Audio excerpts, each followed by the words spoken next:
नमस्कार, मैं रजनी शर्मा, आपकी हिंदी अध्यापिका। आज मैं और आप मिलकर करेंगे आपकी कृतिका पुस्तक का पाठ 3 साना साना हाथ जोड़ी। यह पाठ एक यात्रा वृत्तांत है। इसमें लेखिका पूर्वोत्तर भारत के सिक्किम राज्य की राजधानी गंगटोक और उसके आगे हिमालय की यात्रा का वर्णन प्रस्तुत करती है। लेखिका हिमालय के सौंदर्य का अद्भुत और काव्यात्मक वर्णन करती है। इसे पढ़कर हिमालय का पल पल परिवर्तित होता सौंदर्य हमारी आँखों के आगे साकार हो उठता है। लेखिका हैरान होकर देखती है कि गंगटोक शहर इतिहास और वर्तमान के संधि स्थल पर खड़ा एक ऐसा शहर है जिसका सब कुछ सुंदर है।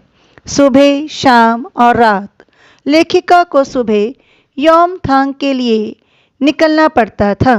यहाँ के लोगों ने बताया कि यदि मौसम साफ हो तो बालकनी से भी कंचनजंगा दिखाई देती है।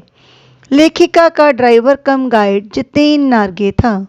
उसने बताया योमथांग यानी घाटियाँ, सारे रास्ते हिमालय की गहन घाटियों और फूलों से लदी वादियाँ मिलेंगी।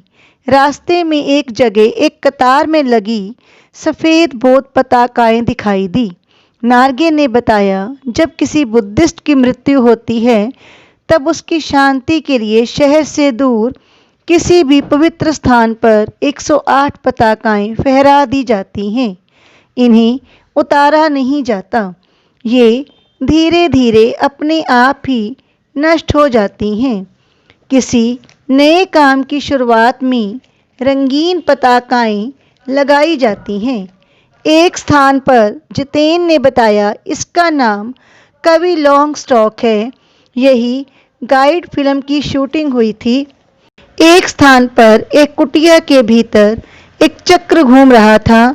इसे नार्गे ने प्रेयर व्हील बताया। इसे घुमाने से सारे पाप धुल जाते हैं। लोगों की आस्थाएं, विश्वास, अंधविश्वास, पाप पुण्य के बारे में सोच एक सी ही है। लेखिका संकरे और जलेबी की तरह घुमावदार रास्तों से गुजर रही थी। वह माया और छाया के अनूठे खेल को आंखों में भर रही थी। उन्हें पहली बार एहसास हुआ कि जीवन का आनंद यही प्राकृतिक सौंदर्य है।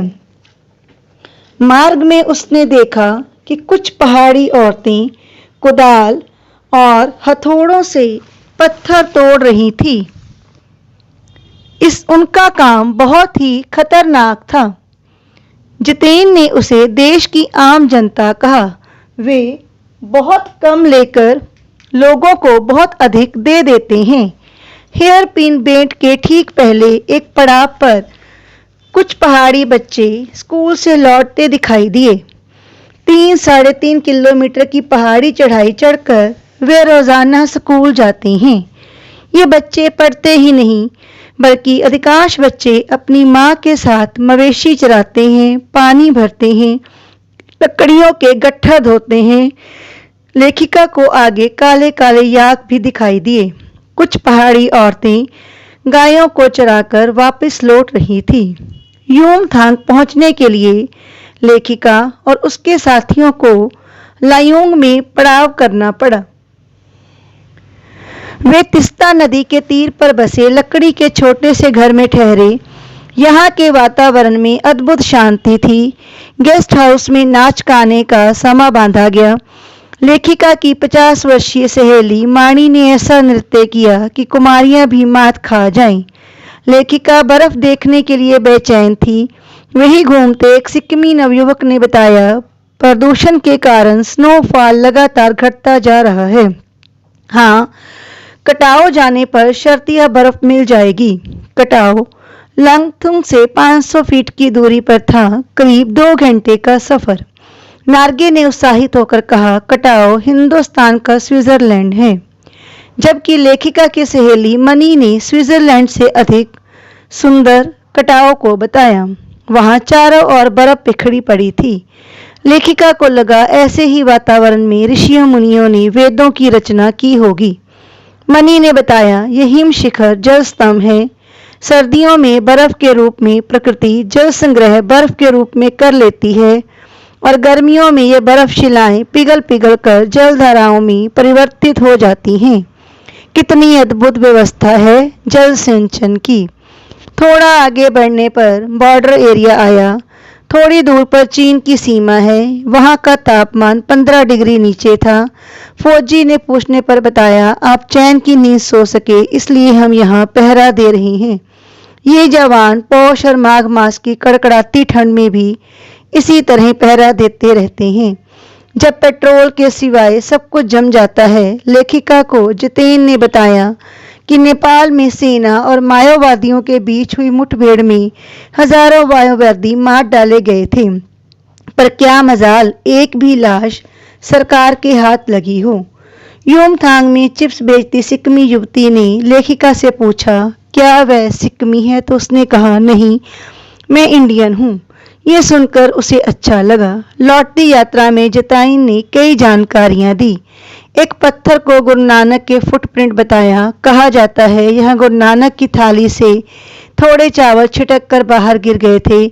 अब वहां चावल की खेती होती है। 3-4 किलोमीटर के बाद के स्थान को खेमुद बताया। यहाँ देवी देवताओं का निवास है। वहाँ के लोग पहाड़ों पर गंदगी नहीं फैलाते, वे इनकी पूजा करते हैं। उनके अनुसार गंगटोक का असली नाम गंतोक है। गंतोक का मतलब है पहाड़। पहले युमथांग टूरिस्ट स्पॉट नहीं था, पर जब सिक्किम भारत में मिला तब भारतीय आर्मी के कप्तान शेखर दत्ता ने इसे टूरिस्ट स्पॉट बनाना शुरू किया। अभी भी वहां पर रास्ते बन रहे हैं और नए नए स्थानों की खोज जारी है। आशा है कि इस पाठ के द्वारा आपको सिक्किम और गंतोक के बारे में काफ़ी जानकारी उपलब्ध हुई होगी। धन्यवाद।